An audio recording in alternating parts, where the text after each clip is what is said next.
The goal of writing this book was to get a bunch of stuff out of my head that I'd been telling small business owners all the time.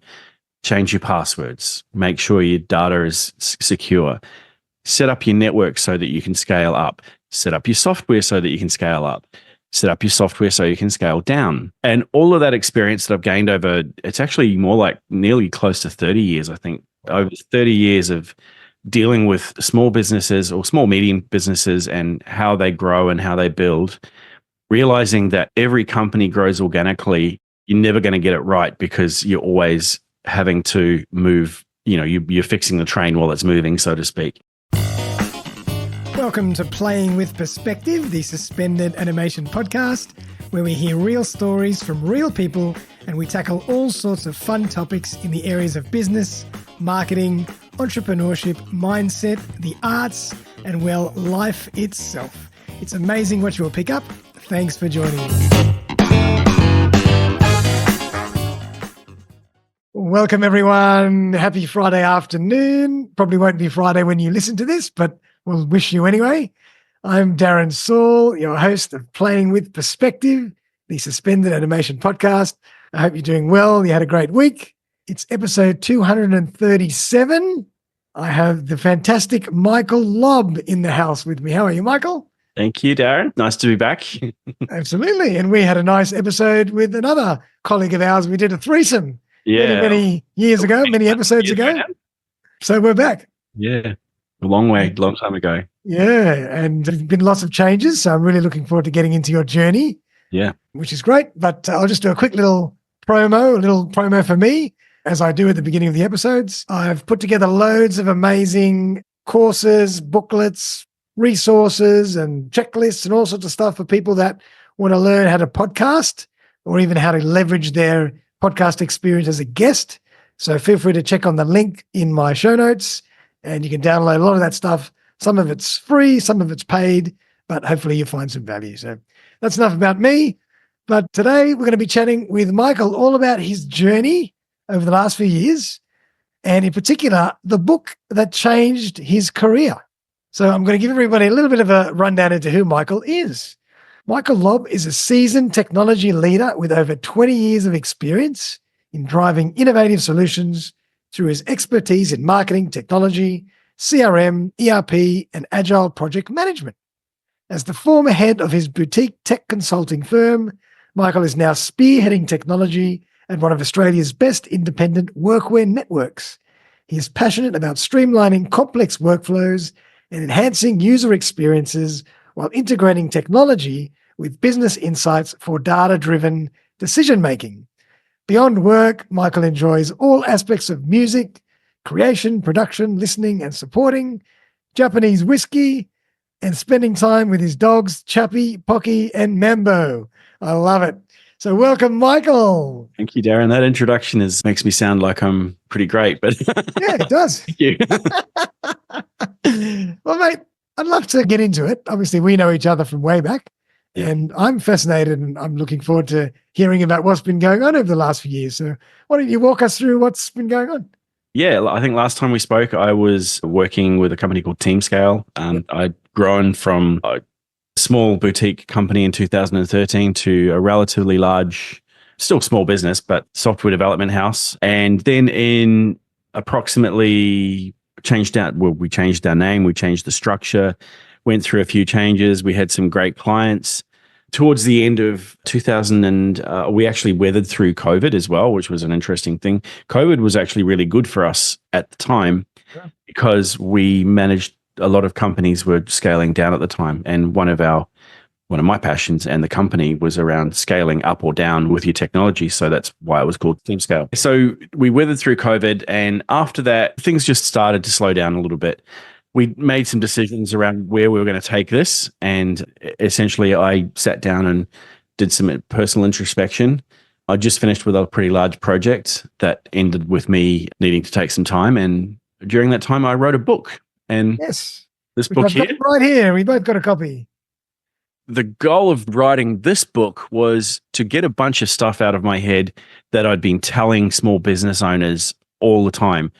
Change your passwords, make sure your data is secure, Set up your network so that you can scale up. Set up your software so that you can scale up. Set up your software so you can scale down. Things like that. And all of that experience that I've gained over, it's actually more like nearly close to 30 years, I think. Over 30 years of dealing with small businesses or small medium businesses and how they grow and how they build, realizing that every company grows organically. You're never going to get it right because you're always having to move. You're fixing the train while it's moving, so to speak. Flying the plane while it's in the air. Flying the plane in the air, yeah. You're building the plane while you're in the air. Yeah. You strap on your harness and you get outside and you're fixing everything as you're taking off. So I wanted to get that all down. And I purposely tried to make it as practical as possible because I know that as a technologist, people tend to just switch off when we're talking about bits and bytes and stuff. So what I tried to do was put real world examples in there, put questions that they can ask themselves. It's not a book that you read from cover to cover and get to the end and there's a conclusion. It's very much a manual that you could look into and go, okay, I need to know about my legal requirements when it comes to technology. Oh, I'll switch to the legal requirements page. Fantastic. So it's a reference guide. It tries to keep things simple and tries to keep things very practical with practical exercises as well, asking questions and showing what they can do. Now, in the process of writing this book, I started to question whether I was on the right trajectory as well. When you run your business, and you know this, and probably a lot of your listeners know this, when you run your own business, you spend your day worrying about the ATO, paying tax, paying salaries, paying contracts and vendors, getting the next sale, working with clients to make sure they're happy. And very little of your time is spent doing the stuff you love. Yeah. Which for me was designing systems that are put together that can help enhance businesses. So it's the subtitle of the book, Practical Technology Strategies for Successful Businesses. That was the goal in writing this book. And while doing it, I was going, I'd really love to be out in a situation where I could implement this for a business, but the clients that we were getting needed this project delivered, and here are their priorities. And it made me realize that I wasn't satiating my soul and doing what I was good at.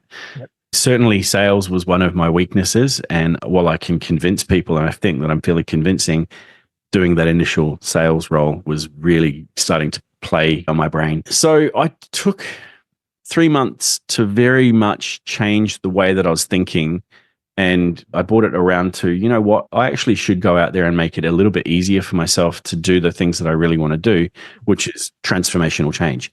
Being part of another company where someone else is dealing with the tax, someone else is dealing with the sales process, someone else is dealing with the stuff that I'm not good at, so that I can really dig in on what I'm good at, which is building these things. I didn't think I'd ever, if you'd asked me 6 months ago whether I would be working for another company or myself, no, there's no question. Now I feel as if I'm happier than I've been in a while. And, that's fantastic, I think. Wow. And so it's been a real soul-searching journey and really nutted out and identified what you really love about. And that's why it's called the book that changed my career. Yeah, it really made me sit there and think that's quite incredible about what it is that I'm good at and what it is I like to do. And so how's that change been for you, going from employer to employee? I'm only 6 weeks in at the moment, and I've got to say I'm extremely happy still. I haven't been scared off yet. Yep. The good thing is, as you mentioned in the intro, it's workwear network. So we look after retail stores and online stores an online store that allows people, tradies basically, to go in and buy their boots and their high-vis jackets. And there's so much more than that, though. It's like there's a whole community of people. They all like to support their own local communities. Most of the stores are regional as well. So we've got a really good relationship with small town, local Australia, which I'm really happy about. The people I've met so far are all characters. They're just fun to be around and they've got good business sense. But as I've found out, there's a need for technology in every company these days. And me being able to bring my knowledge into that is quite considerable. Fantastic. One of the challenges we've got is moving one of the brands that we've got in the network into more of a franchise model. And that requires an entire greenfields technical solution to be set up underneath that to manage it so that we can deliver on the whole project. And that's probably going to be my next 2 years, I think. Have you embraced the cloud? heavily? Of course, yeah. I think these days most things are cloud native. Of course, this is pretty new to me, but working in retail, cloud can sometimes be a problem because if the internet goes down, then you don't have access to your inventory, etc. So we have to have failovers and safeguards in place around that sort of stuff. Oh, wow. It's all stuff that I know. It's just a new situation to implement it in. Yep. And I can treat it, in some ways I can treat this like a client, but I'm also realizing that I'm now part of an ecosystem that provides support to local communities and people, business leaders in those communities who are actually delivering that nice stuff that we always like to smile about. Yeah, exactly. And we were chatting just before we went live how it's nice to be able to go out and see people in real life and see clients and travel and have meetings. And I think that's my biggest change is for 4 years, I didn't leave home. And that became a bit of a challenge because I was becoming a bit of a hermit. You can see that one of the things over the last 4 years, and this is a bit of an aside for the people on the podcast, over the last 4 years, because I've been working from home, we managed to start looking after dogs during the day. So one of my passions, I guess, is I've got 3 dogs, Chappie, Pocky, and Mumbo, and we have many friends come and visit them. Oh my God. And so on some days when I'm at home, there's a couple of extra dogs here, and it's fun because dogs are non-judgmental. They love you. As long as you got treats, they're happy to follow you around. Yeah, that's right. And in some ways, they're better workmates than actually going into an office. In saying that, I'm really happy with my current situation. Ah, so cute. Oh, Suki. You're running a doggy daycare there. Yeah. So that's probably one of the biggest changes going from employer to employee is I'm now going into the office. Things aren't always doing the same thing every day, which that can be a challenge sometimes. And so I want to get back to the book as well. Tell us more about what you want to achieve with the book and how it's been received so far. It's been received really well. The people who have read it have been able to understand it and use it in their day-to-day. And that's been interesting. Some of the feedback has been there are people who aren't technical and they don't really want to read a technical book. So I've asked them to read it more like a business book. I think part of the strategy around how I've delivered it to people is that it's a business book. It's not a technology book. Yeah. I want to be able to talk to business owners about how to do things in technology. Now, some of it gets a bit in the murk, but it's difficult to talk about technology without going there sometimes. Yeah, I mean, you absolutely agree. And it's always been, because I work as an IT recruiter as well, and it's always been that divide between IT and the business. Yeah, correct. And you have to be able to find a way to communicate on the same level or same language. And I think for 13 years running my own business, I've been that person who's in between the business and IT. So there's been an IT department for most of the clients that we've had, and there's been the business department, the marketing department or the finance department where I've had to be that voice of communication between those 2 departments. And sometimes that's been a challenge. So it's always been a challenge talking to, especially like an IT department where they have other priorities. They're fixing desktops. They're looking at printers. They've got priorities around the stuff that they have to do on a day-to-day basis. Change a password, make sure that people aren't breaking things. The business want something implemented that IT are going, yeah, we'll get to that when we've finished all this other stuff that you've given us. Yeah. So my job has been, in some cases, to talk to the IT department and say, this is what we're going to do, not go in as competition and just say, we're here to support you. What can we do to get this done in a way that you can use it? I think, again, that's some of the things that I've covered in here where I need to get across that a consultant coming in isn't necessarily a bad thing for an IT department. In most cases, it's a good thing because you can talk to them about getting things done the right way rather than just getting it done. And sometimes you need that third party, impartial mitigator to be able to have a proper conversation. Otherwise, it's too emotional and it's too... Absolutely. You're too stuck with your own thoughts and your own ideas. And I was having this conversation the other day with a colleague who asked, how do you always stay so calm when there's obvious emotion involved in everything? And for me, I just have to deal with facts. And if I can take everything back to a fact, hey, this is what's happening, this is what we need to do about it, or this is what the budget is, or these are the priorities, then the emotion dissipates and we can go, right, how do we work with that? How do we actually deliver? Yeah. How do we within that budget rather than saying it's costing too much? What is the budget? The book itself Is it valuable for any size of business, or would you say it's more relevant for a particular size of business? It's more relevant for people who don't have an IT department or who are relying on vendors for that IT. So, for example, I'm actually using this at the moment. I have it open to the vendor selection page because I'm going through the process of dealing with a few ERP vendors that I'm trying to figure out how do I measure these. So, of course, when you're in the moment, you don't think of these things, but luckily I've written it down somewhere. Now I can go through the notes that I took and say, okay, these are the things that I can do, and these are the things that are going to come out of that. Gotcha. So it's great for a company that doesn't have their own IT department, but do they have an outsourced partner that helps? Outsourced, like, they'll have their email outsourced to a company, their website's being designed by somebody. Maybe they've got a CRM from HubSpot or it's being looked after remotely. They've got all of these different things, and they've got probably multiple vendors, but they might have someone who looks after IT, but that's not their job. Yeah. And in saying that, this will be valuable for other people, but that's what it's being targeted towards. Great. Okay. And what was the process like? Did you have to do a lot of research? Did you have to go and dive into ideas that you never really explored before? Sometimes, but most of the time it was me talking into a microphone like this, and then the computer was recording me, and I'd just start talking, and then I'd go through later and I'd just choose it. I'd find a topic. I wrote a list of topics, talked and talked and talked. Oh my God. And then read through the notes. I transcribed it and then read through the notes and then turned that into something that was more readable. Yep. Initially, it was going to be a series of blog posts or podcast or something like that, but it ended up being a book. So, have you done an audio version of it? Not yet. Not yet. I think you should.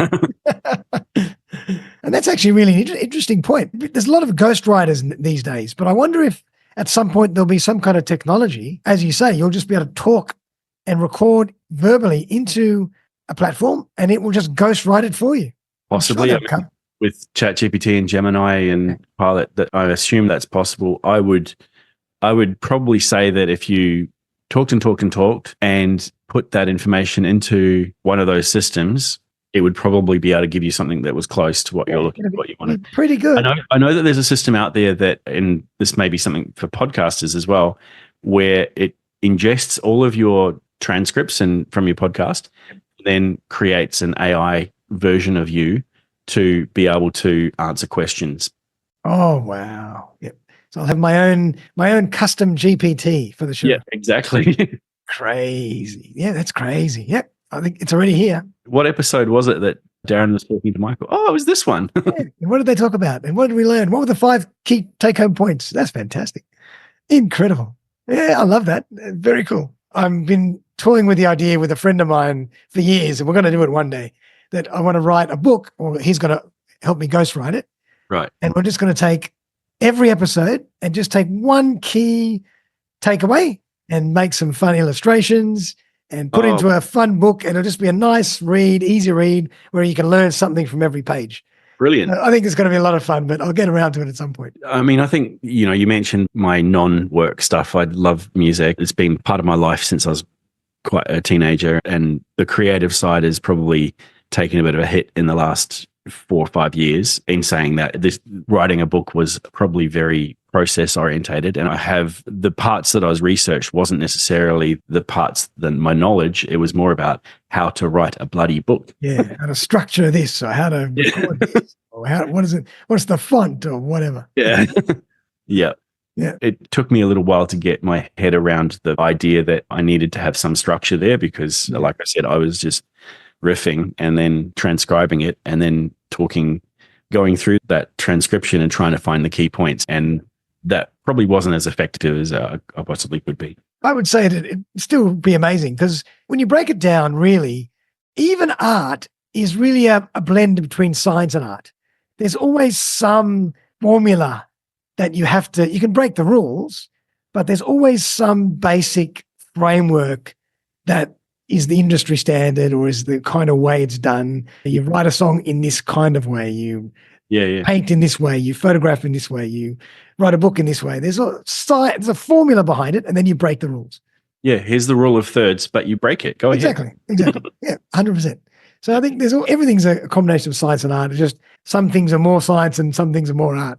Yeah. But even working in IT, it would be very arty as well. There'd be the tools, but then there's the creativity. Yeah. You designing a system, you've got to think 5 years ahead or 10 years ahead in some cases. And you know how fast technology is moving at the moment. I can't probably perceive what's going to be available in 10 years' time, but I've still got to build for that. And I've still got to build for that so that in 10 years' time, what's happening in my company is still able to be transcribed to whatever was available then. You don't have to redo it again. Yeah. Pretty scary because you've got to think about bandwidth, you've got to think about storage, you've got to think about temperature, you've got to think about all those things. Which is when we spoke 2 years ago, it was probably in its infancy. I don't think ChatGPT existed then. No, it didn't. But then suddenly it's just in our everyday lives. I'm sitting here typing an email to you, responding, and it was pretty much writing the email for me as I was writing it. So I'm like, this takes away some of the personal interaction, but it also assists us to deliver things quicker and things in a more succinct way. Yeah. And have you found that you're going back and referencing the book yourself many times in your own journey now? Yeah, I've got a very used version of it because it still has all of the errors where there's typos and commas missing and a few coffee stains. It's definitely had a couple of pints of wine spilled on it. Fantastic. And so it's been an amazing journey. Like it's been a whole turnaround where you've gone and left the responsibilities of working for yourself and all that extra work that entails and gone into more of the technician type of role. Yeah. And also written a book. My God, crazy. It is a change and I'm really embracing it. I think I am making the most of it and I'm happy with how things are going. There's still things that I am doing outside of work and I'll probably keep doing those forever. Yeah. I don't want to call them side hustles, but they're important to me. So I'll probably keep dealing with a couple of clients that I like. And right. I'm the same. I think these days it's almost like the era, it's the generation of side hustle. Yeah. It's like everybody's got at least one. Yeah. Yeah. It's just the way it is. I think it's because of the internet as well. Yeah, because the internet's made everything so available, we can explore curiosities that we've always had. We can dabble in things part-time. And I think that's great. And I love it because I can't think of doing anything else I do without it because I like the balance. I think if I just did one thing and one thing only, I'd get very bored. Yeah. Like I have been challenged lately with the sheer amount of stuff that I've got to be responsible for. But I know that if I don't do the other things that I've got, like music and dogs and stuff like that, then I don't have that break away from it in order to regroup and figure it out again. It kind of re-energize. It's like your energy and it brings you back. Yeah. What do you do with music? Do you write? Do you play? I've been playing and writing and performing since I was probably 15. Probably in the last 5 years, I haven't really been doing a lot of performing. For a while there, I was filling in for musicians, regardless of sometimes on bass, sometimes on guitar, sometimes singing, sometimes on keyboards. So you play that many instruments, huh? I try to. Sometimes not great, but... And you must read music then. I don't. You don't read music? I can, but I'm too slow at it, so there's no point in me doing it. If I start reading the music, it'll slow me down. Yeah, fair enough.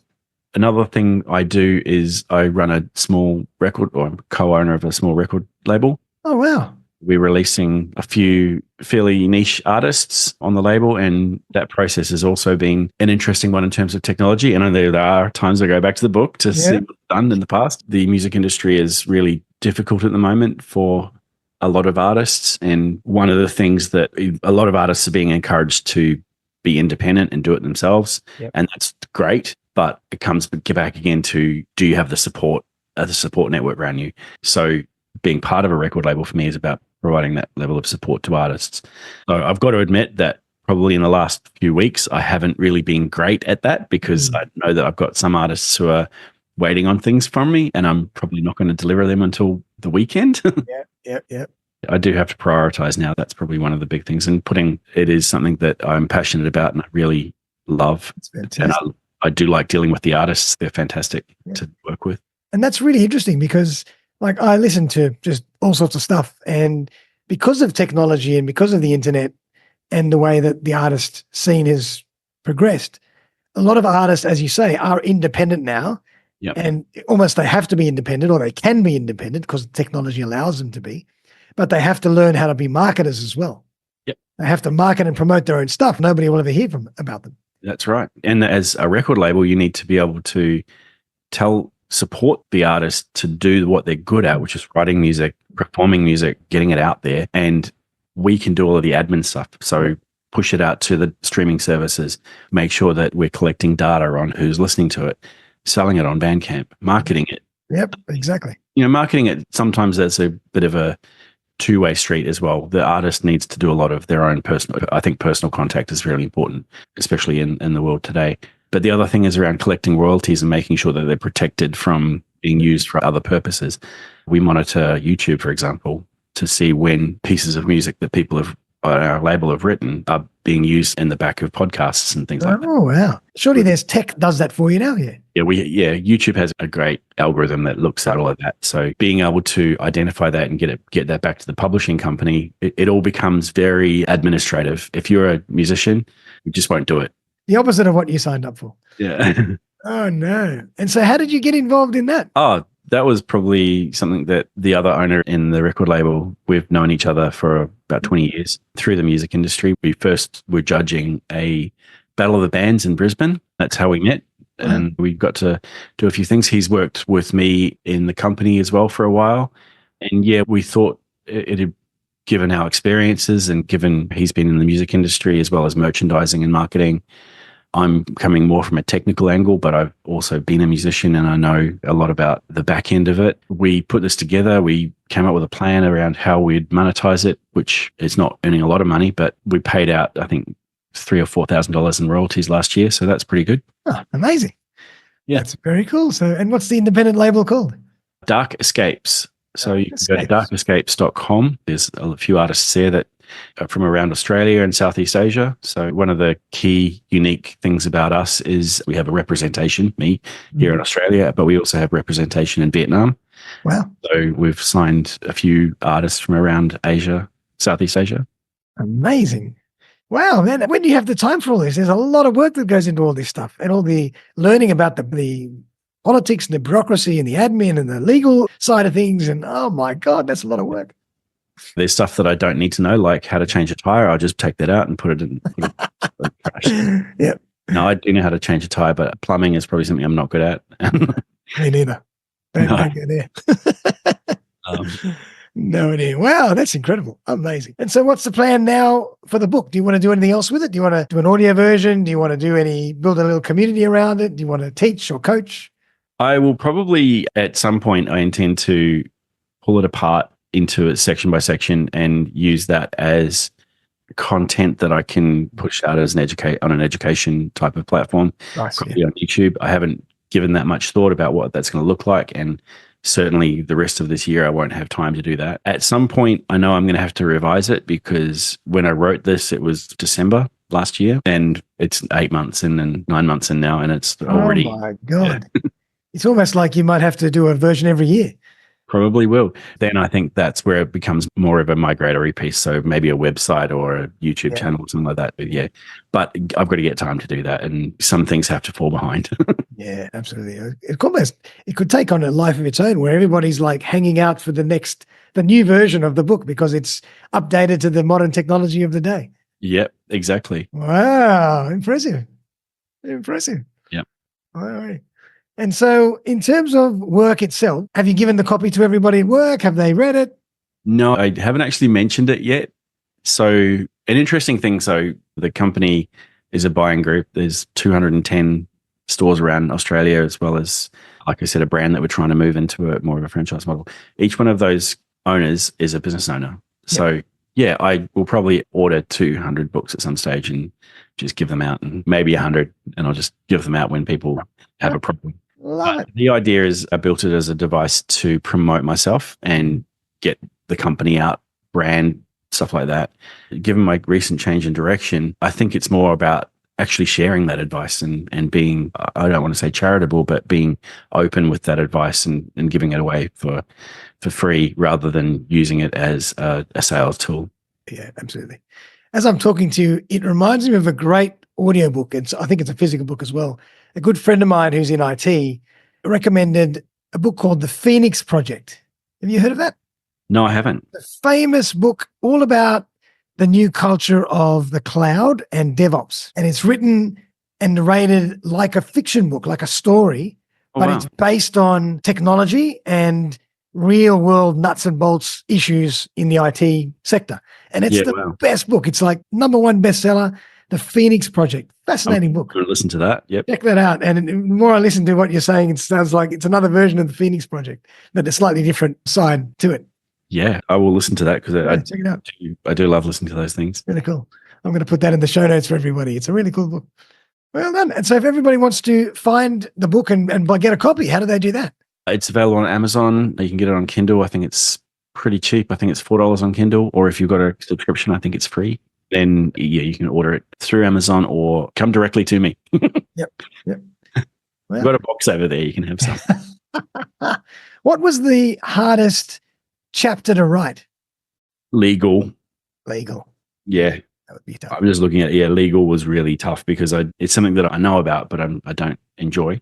Yeah. And it's also very technical. I think it's important with compliance and stuff like that. Yeah. I think probably the hardest to read is the initial stuff like the architecture and data management and things like that. While it's important and sets up a company for success, there's a level of how do I communicate that in a way that is adequate. So anyone that's looking to either build or enhance their IT department, this will cover all aspects of IT, from hardware, technology, integration, applications, legal, compliance, maintenance, whatever. Yeah, and pick and choose. Like it may not all apply to one. All of it may not apply. Just if it doesn't apply, just rip the pages out.